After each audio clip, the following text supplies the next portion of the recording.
How you doing, Everett? Well, here's the walk in the woods with it's getting pretty slidey, so I have to have these on our boots. So right now anyway, it's very slippy, and this is one of our several routes, but I love this one because it's so quiet.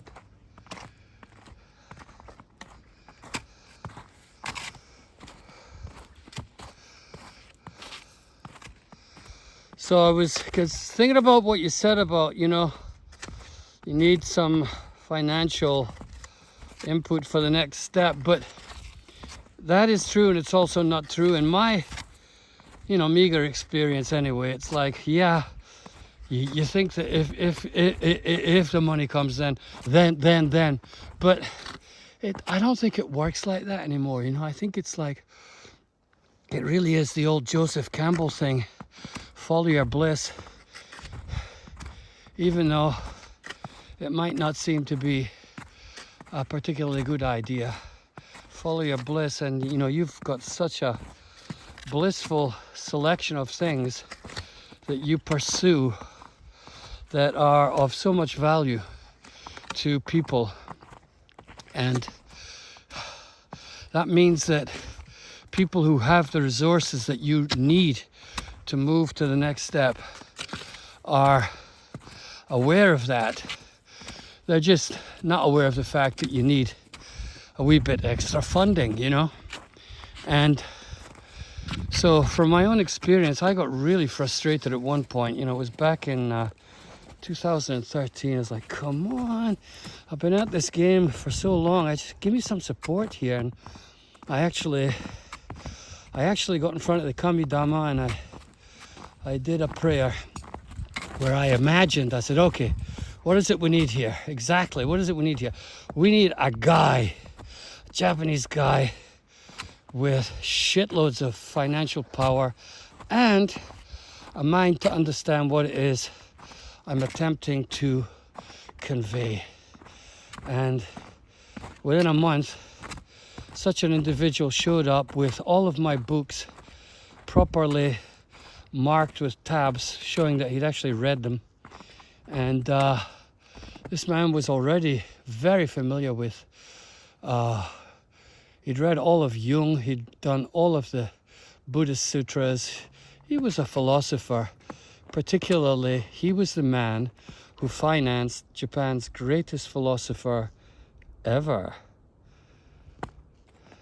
Toshihiko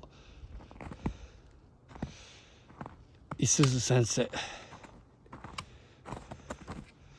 And all he did was he just financed the man's entire career. It was incredible. That was how he carried out his meritorious Buddhist activities, right? So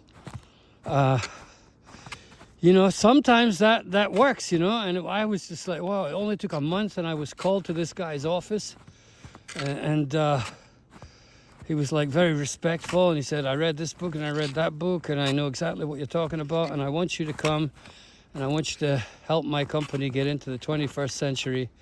That was the only instructions he gave me, nothing else. And he said, I'm going to pay you 2 million yen a month, which he did for something like 3.5 years. And it was like, okay, now I get all the money and all the financing and all of the resources, and it was great.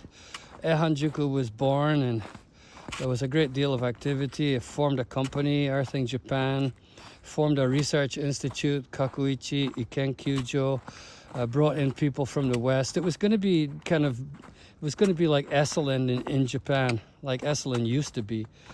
You probably know this story, but I just wanted to repeat it because it showed me that at the right time, when you make your needs very, very clearly known to the spirit,